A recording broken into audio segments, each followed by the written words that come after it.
All right, so I thought it'd be interesting to look at some of this together since a lot of the times I know what we do looks like play and it's going by pretty fast. So here you can see I've got her set up to where she's sat down from a squat and a nice wide placement of the feet with the knees over the feet. And I'm just going to bring her up into standing. She doesn't come up by herself completely, but we do it together.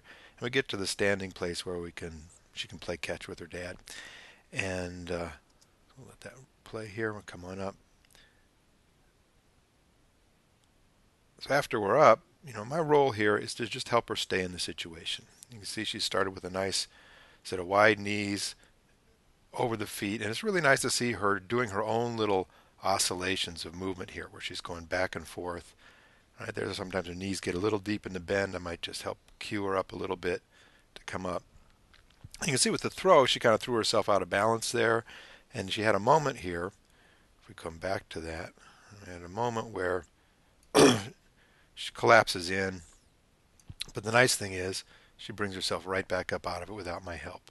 And that's what we're trying to do is always work on that edge where she's running as much of the show as possible and I'm just there to give some cues without interfering too much. So the nice thing is we've been able to work together where she can play her game with her dad and I can have my hands on her and be doing all of these things and she really doesn't take it as any kind of interference. Now, part of that's because of the quality of the touch and the fact that the things I'm doing are coherent with what she's trying to do. You can see there I work a little hard to make sure she stays in the situation, doesn't fall out of it. But then once she's back up, I pretty much let her have free reign. So now that little section there is something that an idea that I'll use often and you can introduce in your own play. If we back up here, the idea that she gets to a place that's kind of stable and kind of static. My interest then is to start introducing variety. Right? So it's not about just being able to be in the right place and stay there. It's about being able to move around it and deal with interference from the outside.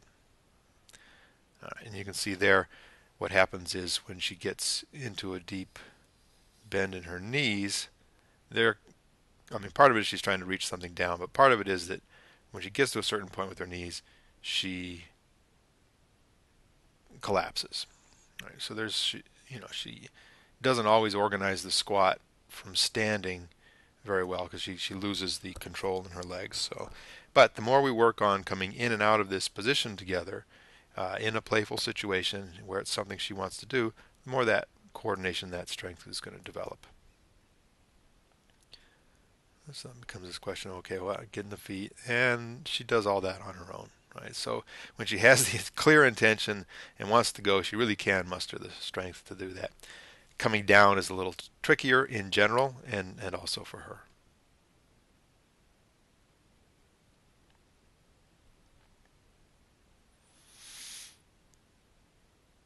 So there she is on her own. As you can see, the feet are nice and flat on the floor.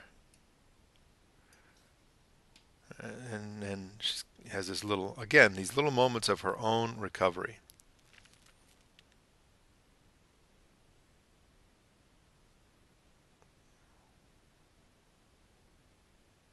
Right. She brought herself back up there. Just a little bit of help from me. I was just checking to see that she didn't completely fall out.